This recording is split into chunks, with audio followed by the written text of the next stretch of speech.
Hello students, welcome to comfort study. কেমন আছো তোমরা সকলে? আশা করছি তোমরা সকলেই ভালো আছো।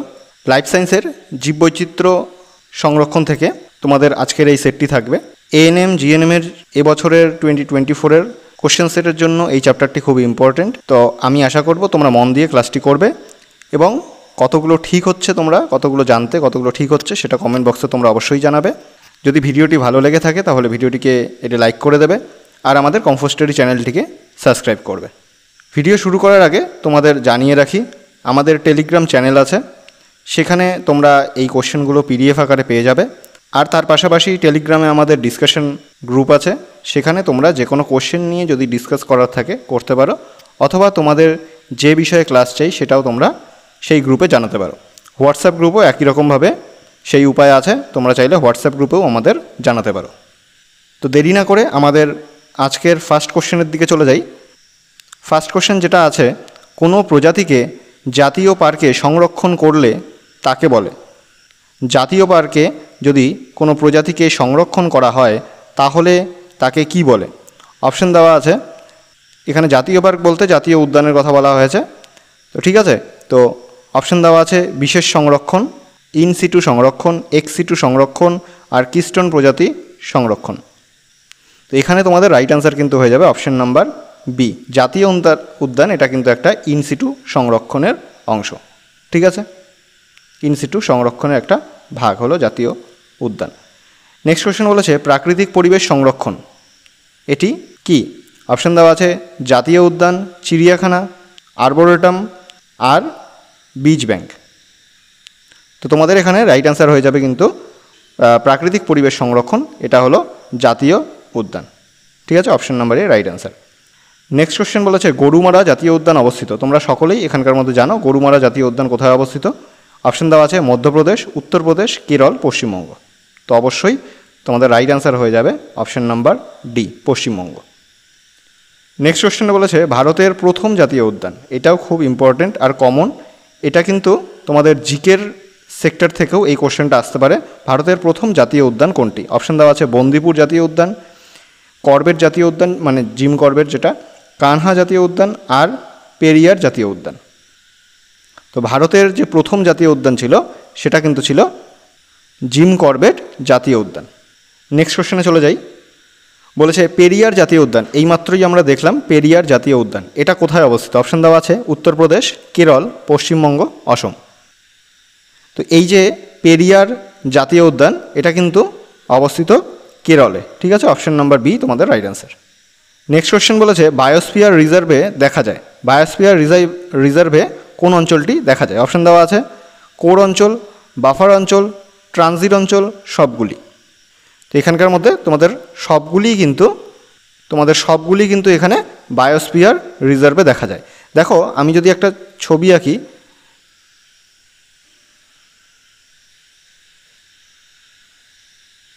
দেখো এই পুরোটা যদি একটা জাতীয় উদ্যান হয়ে থাকে, ঠিক আছে, তার সবথেকে ভেতরের যে অংশটা, এই অংশটা হলো গিয়ে কোর অঞ্চল। ঠিক আছে, সবথেকে কেন্দ্রীয় অঞ্চলটা হলো কোর অঞ্চল। তারপর যদি আমি এই অঞ্চলটার কথা বলি যেটা কোর অঞ্চলের ঠিক বাইরে, সেই অঞ্চলটার নাম হয়ে যাবে বাফার অঞ্চল। ঠিক আছে, আর সবথেকে বাইরের যে অঞ্চলটা সেটা হয়ে যাবে তোমাদের ট্রানজিট অঞ্চল। এই তিনটে অঞ্চলই কিন্তু বায়োস্ফিয়ার রিজার্ভে দেখা যায়।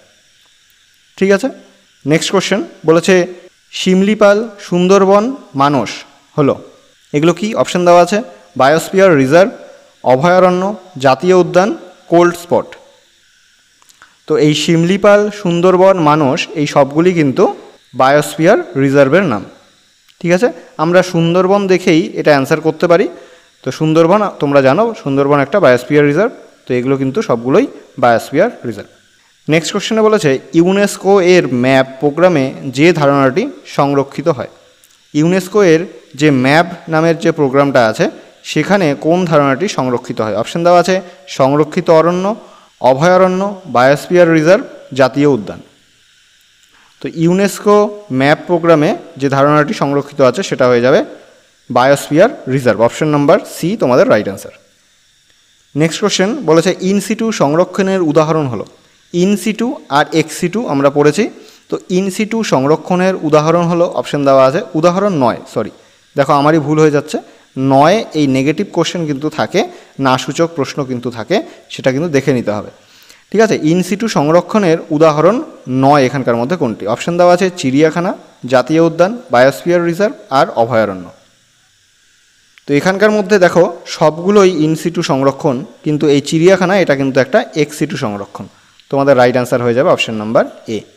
ঠিক আছে, তাহলে এর পাশাপাশি আমরা কি বুঝে গেলাম যে এটা একটা এক্সিটু সংরক্ষণ, চিড়িয়াখানা। ঠিক আছে, নেক্সট কোশ্চেন বলেছে হ্যালিডে আইল্যান্ড অভয়ারণ্য অবস্থিত। হ্যালিডে আইল্যান্ড যে অভয়ারণ্য আছে সেটা কোথায় অবস্থিত? অপশন দেওয়া আছে পশ্চিমবঙ্গ, কেরল, গোয়ায় আর মহারাষ্ট্রে। তো হ্যালিডে আইল্যান্ড যে অভয়ারণ্য আছে সেটা কিন্তু পশ্চিমবঙ্গে অবস্থিত। ঠিক আছে, option number A right answer.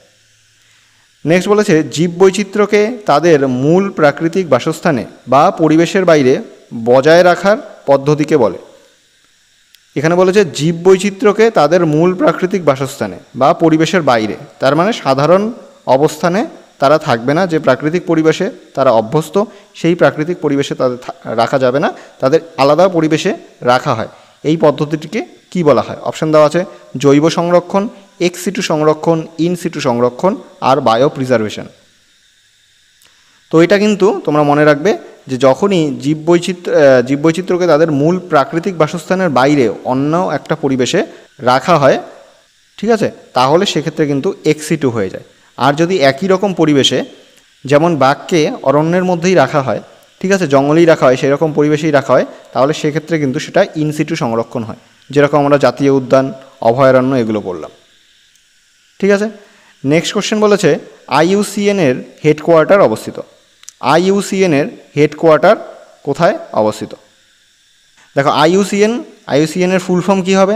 IUCN এর ফুল ফর্ম হয়ে যাবে international union of conservation of nature. International, I for হয়ে যাবে ইন্টারন্যাশনাল, তারপর হবে ইউনিয়ন অফ কনজারভেশন, ঠিক আছে, সি দিয়ে হয়ে যাবে কনজারভেশন আর এন দিয়ে হয়ে যাবে কনজারভেশন অফ নেচার। ঠিক আছে, IUCN international union of conservation nature. তো এটির হেডকোয়ার্টার কোথায় অবস্থিত? অপশন দেওয়া আছে গ্ল্যান্ড, যেটা সুইজারল্যান্ডে অবস্থিত, প্যারিস, ফ্রান্সের প্যারিস, অস্ট্রিয়ার ভিয়েনা, ইউএসের নিউ ইয়র্ক। তো এখানকার মধ্যে IUCN এর হেডকোয়ার্টার অবস্থিত, অপশন নাম্বার এ তোমাদের রাইট অ্যান্সার, গ্ল্যান্ড, সুইজারল্যান্ড। সুইজারল্যান্ডের গ্ল্যান্ডে অবস্থিত IUCN এর হেডকোয়ার্টার। নেক্সট কোশ্চেন বলেছে এক্সিটু সংরক্ষণের উদাহরণ। একটু আগেই বলে দিলাম এক্সিটু সংরক্ষণের উদাহরণ কোনটি? অপশন দেওয়া আছে জাতীয় উদ্যান, সংরক্ষিত বন, বীজ ব্যাংক, অভয়ারণ্য। তো এক্সিটু সংরক্ষণ মানে সাধারণ পরিবেশে যখন জীববৈচিত্র্যকে রাখা হয় না তখন সেটা এক্সিটু সংরক্ষণ। তো এখানকার মধ্যে একটা উদাহরণ আমরা পড়ে ফেলেছি, সেটা হলো চিড়িয়াখানা। এখানে আরেকটা যেটা দেওয়া আছে দেখো, জাতীয় উদ্যান, সংরক্ষিত বন আর অভয়ারণ্য, এটা তিনটাই কিন্তু একটা বন্য পরিবেশ, ঠিক আছে, যেখানে বন্য পশুদের রাখা হয় সংরক্ষণ করে। তো এখানকার মধ্যে বীজ ব্যাংক, এটা কিন্তু একটা আলাদা পরিবেশ, ঠিক আছে, বীজ ব্যাংক হয়ে যাবে তোমাদের রাইট অ্যান্সার এখানে, এক্সিটু সংরক্ষণ। নেক্সট কোশ্চেন বলেছে শুক্রাণু, ডিম্বাণু, বীজ বা উদ্ভিদের অংশ সংরক্ষণ করা হয়। কিভাবে সংরক্ষণ করা হয়? এই যে সংরক্ষণ নিয়ম, এটাকে কিন্তু বলা হয় ক্রায়ো প্রিজার্ভেশন বা ক্রায়ো সংরক্ষণ। ঠিক আছে, এটা দেখো বলেছে কত উষ্ণতায় করা হয় আর কোথায় করা হয়, কিসের মধ্যে। দেখো এখানে দেওয়া আছে 197 ডিগ্রি সেলসিয়াস নাইট্রোজেনের উষ্ণতায়, -196 ডিগ্রি সেলসিয়াস নাইট্রোজেনের উষ্ণতায়, 100 ডিগ্রি সেলসিয়াস নাইট্রোজেন আর -100 ডিগ্রি সেলসিয়াস উষ্ণতার নাইট্রোজেন। তো এই যে ক্রায়ো সংরক্ষণ করা হয় এটা কিন্তু করা হয় -96 ডিগ্রি সেলসিয়াস নাইট্রোজেনের উষ্ণতায়। ঠিক আছে, নেক্সট কোশ্চেন বলেছে JFM এর পুরো নাম কি? JFM অপশন দেওয়া আছে joint feature management, zoological forest management, জঙ্গল ফায়ার ম্যানেজমেন্ট আর জয়েন্ট ফরেস্ট ম্যানেজমেন্ট। তো এখানকার মধ্যে JFM এটার যে পুরো নাম সেটা হয়ে যাবে তোমাদের joint forest management, option number D right answer. ঠিক আছে, নেক্সট চলে যাই। দেখো এখানে বলেছে JFM এর পুরো নাম জয়েন্ট ফরেস্ট ম্যানেজমেন্ট। JFM প্রথম শুরু হয় পশ্চিমবঙ্গে। পশ্চিমবঙ্গের মধ্যে কোথায় সূত্রপাত প্রথম হয়েছিল? এই পশ্চিম মেদিনীপুরে। ঠিক আছে, পশ্চিমবঙ্গের পশ্চিম মেদিনীপুরে এর প্রথম সূত্রপাত ধারণাটার সূত্রপাত হয়েছিল। আর প্রথম শুরু হয় 1971 সালে। পশ্চিমবঙ্গে, ঠিক আছে। নেক্সট কোশ্চেন বলেছে পিবিআর এর পুরো নাম কি? অপশন দেওয়া আছে public biological register, people's biodiversity recommendation, people's biodiversity register আর পিপলস বায়োডাইভার্সিটি রেকর্ড। তো এখানকার মধ্যে তোমাদের রাইট অ্যান্সার হয়ে যাবে পিপলস বায়োডাইভার্সিটি রেজিস্টার, ঠিক আছে। পিবিআর এর পুরো নাম হয়ে যাবে people's biodiversity register, option number c right answer. Next question বলেছে ভারতে প্রজেক্ট টাইগার শুরু হয়, টাইগার সংরক্ষণের জন্য যে প্রজেক্ট টাইগার শুরু হয়, ভারতে প্রজেক্ট টাইগার শুরু হয় কত সালে? অপশন দেওয়া আছে 1967 সাল, 1973 সাল, 1983 সাল, 1987 সাল। তো এখানকার মধ্যে ভারতে যে প্রজেক্ট টাইগার এটা শুরু হয় 1973 সালে, ঠিক আছে। অপশন নাম্বার বি তোমাদের রাইট অ্যান্সার। নেক্সট কোশ্চেন বলেছে ভারতে সিংহ সংরক্ষিত হয়, ভারতে সিংহ সংরক্ষিত কোথায় হয়, কোথায় সংরক্ষণ করে রাখা হয়? অপশন দেওয়া আছে গির অরণ্য, জিম করবেট জাতীয় অরণ্য, পশ্চিমঘাট অরণ্য, জলদাপাড়া জাতীয় অরণ্য। তো এখানকার মধ্যে আমরা সকলেই জানি খুব ফেমাস গির অরণ্য, ঠিক আছে, সেখানে সিংহ সংরক্ষণ করে রাখা হয়, ঠিক আছে।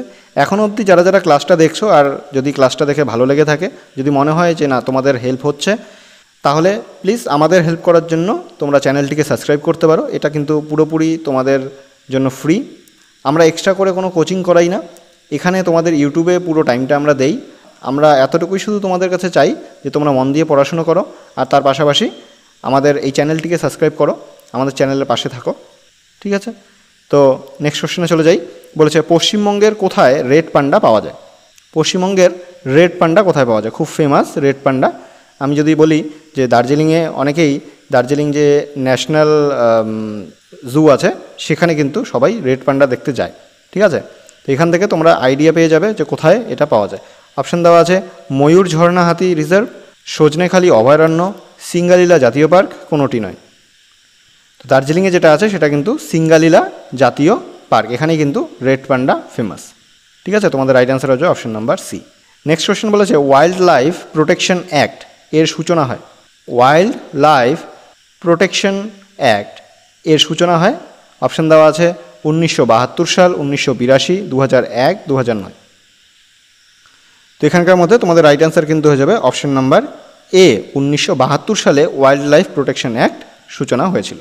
নেক্সট কোশ্চেন বলেছে WWF এর পুরো নাম কি? এখানে এই চ্যাপ্টারে মোট 3টে তোমাদের ফুল ফর্ম বা 4টা ফুল ফর্ম রয়েছে। আমি বলবো যে 4টা ফুল ফর্মই মনে রাখো, এই চ্যাপ্টার থেকে ফুল ফর্ম তোমাদের আসতে পারে পুরো নাম, তো তোমরা মুখস্থ করে রাখো, খুব কঠিন হবে না, খুব সহজ। তো এখানে বলেছে WWF এর পুরো নাম, অপশন দেওয়া আছে world wide fund for nature, world wide forum, world wide forest, world wide fiction.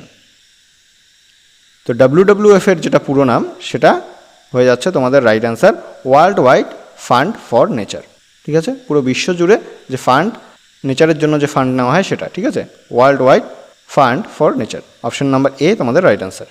Next question বলেছে সিঙ্গালীলা জাতীয় পার্ক অবস্থিত, এই যে একটু আগেই বলে দিলাম, তোমরা অ্যান্সারটা সকলেই জানো, আশা করছি তোমরা সকলেই এটা ঠিক করবে। তো সিঙ্গালীলা জাতীয় পার্ক অবস্থিত কোথায়? অপশন দেওয়া আছে কোচবিহার, দক্ষিণ 24 পরগনা, দার্জিলিং, মালদা। তো এখানকার মধ্যে বলে দিলাম যে সিঙ্গালীলা জাতীয় পার্ক অবস্থিত দার্জিলিংয়ে, ঠিক আছে, অপশন নাম্বার সি তোমাদের রাইট অ্যান্সার। নেক্সট কোশ্চেন বলেছে রেড ডেটা বুক তৈরির উদ্দেশ্য, রেড ডেটা বুক যে তৈরি করা হয়েছিল সেটার উদ্দেশ্য কী ছিল? এটার উদ্দেশ্য ছিল, অপশন দেওয়া আছে বিপন্ন জীব শনাক্তকরণ ও তাদের সংরক্ষণ, বিপন্ন জীব সম্পর্কে সচেতনতা বৃদ্ধি, জীববৈচিত্র্য হ্রাস সম্পর্কে ওয়াকিবহল থাকা, আর সবগুলি। তো এখানকার মধ্যে দেখো রেড ডাটা বুক যে তৈরির উদ্দেশ্য হয়েছিল এটা কিন্তু এই সবগুলো উদ্দেশ্যকে ফলো করেই এটা তৈরি করা হয়েছিল, ঠিক আছে। বিপন্ন জীব শনাক্তকরণ ও তাদের সংরক্ষণ, নেক্সট আছে বিপন্ন জীব সম্পর্কে সচেতনতা বৃদ্ধি, আর জীববৈচিত্র্য হ্রাস সম্পর্কে ওয়াকিবহল থাকা, সে ব্যাপারে সচেতন থাকা, ঠিক আছে। তো এখানকার মধ্যে তোমাদের রাইট অ্যান্সার হয়ে যাবে option number D. Next question বলেছে বিপদগ্রস্ত প্রজাতির তালিকা প্রকাশিত হয় নিচের যে সংস্থা থেকে? বিপদগ্রস্ত যে প্রজাতিগুলো আছে তাদের তালিকা প্রকাশ করে যে সংস্থাটি? অপশন দেওয়া আছে BBC, UNO, WWF, আর হলো গিয়ে IUCN। তো এখানকার মধ্যে রাইট অ্যান্সার কিন্তু হয়ে যাবে IUCN, যেটার ফুল ফর্ম আমি বলে দিয়েছিলাম যে international union of conservation of nature, ঠিক আছে। নেক্সট কোশ্চেন আর আমাদের এই ক্লাসের আজকের লাস্ট কোশ্চেন, লেখা আছে MAB এর পুরো নাম। কোশ্চেনের সেটটি শেষ হচ্ছে একটা ফুল ফর্ম দিয়ে। লেখা আছে MAB এর পুরো নাম। অপশন দেওয়া আছে man and biosphere programme, man and biosphere project, man and botanical project, man and botanical programme. তো এই MAB যেটা ইউনেস্কোর একটা প্রজেক্ট, তো এই MAB এর পুরো নাম হয়ে যাচ্ছে তোমাদের ম্যান অ্যান্ড বায়োস্ফিয়ার প্রোগ্রাম। ঠিক আছে, অপশন নাম্বার এ তোমাদের রাইট অ্যান্সার। ঠিক আছে, যদি কোনো কোশ্চেন থাকে এই চ্যাপ্টার নিয়ে তাহলেও তোমরা আমাদের টেলিগ্রাম চ্যানেল ডেসক্রিপশনে যেটা দেওয়া থাকবে, এগুলো সবগুলোর লিঙ্ক তোমরা ডেসক্রিপশনে পেয়ে যাবে। সেখান থেকে টেলিগ্রাম চ্যানেলে তোমরা PDF তো পেয়েই যাবে, তার পাশাপাশি সেখান থেকে তোমরা ডিসকাশন গ্রুপে যেতে পারো, সেখানে তোমরা ডিসকাস করতে পারো যে কোনো কোশ্চেন নিয়ে। তোমাদের যদি কোনো এই চ্যাপ্টারের কোনো কোশ্চেনের প্রবলেম থাকে বা আমাদের যে কোশ্চেনগুলো আজকে দেওয়া হলো সেই কোশ্চেনগুলোর থেকে যদি কোনো প্রবলেম থাকে সেটাও জানাতে পারো। হোয়াটসঅ্যাপ গ্রুপেও একই রকমভাবে তোমরা যদি টেলিগ্রাম গ্রুপে জয়েন না করে থাকো বা জয়েন করার পরেও যদি হোয়াটসঅ্যাপ গ্রুপে জয়েন করতে চাও সেখানে জয়েন করো, সেখানেও তোমরা এই সব সুযোগ সুবিধা পাবে। তাই আমরা চাই যে শুধু তোমরা আমাদের পাশে দাঁড়াও, আমাদের কমফোর্ট স্টাডি চ্যানেলটিকে সাবস্ক্রাইব করো। আমরা 1K এর খুব কাছাকাছি এসে গেছি। আশা করছি তোমাদের সহায়তায়, তোমাদের হেল্পে আমরা 1K এই মাইলস্টোনটি কমপ্লিট করব। তো এই ছিল আজকের ভিডিও। শেষ পর্যন্ত যারা যারা ভিডিওটি এখনও দেখছো তাদের আন্তরিকভাবে থ্যাংক ইউ। দেখা হচ্ছে তোমাদের সাথে পরের আরেকটি ভিডিওতে। ততদিনের জন্য পড়াশুনো চালিয়ে যাও, সুস্থ থাকো, ভালো থাকো, বাই।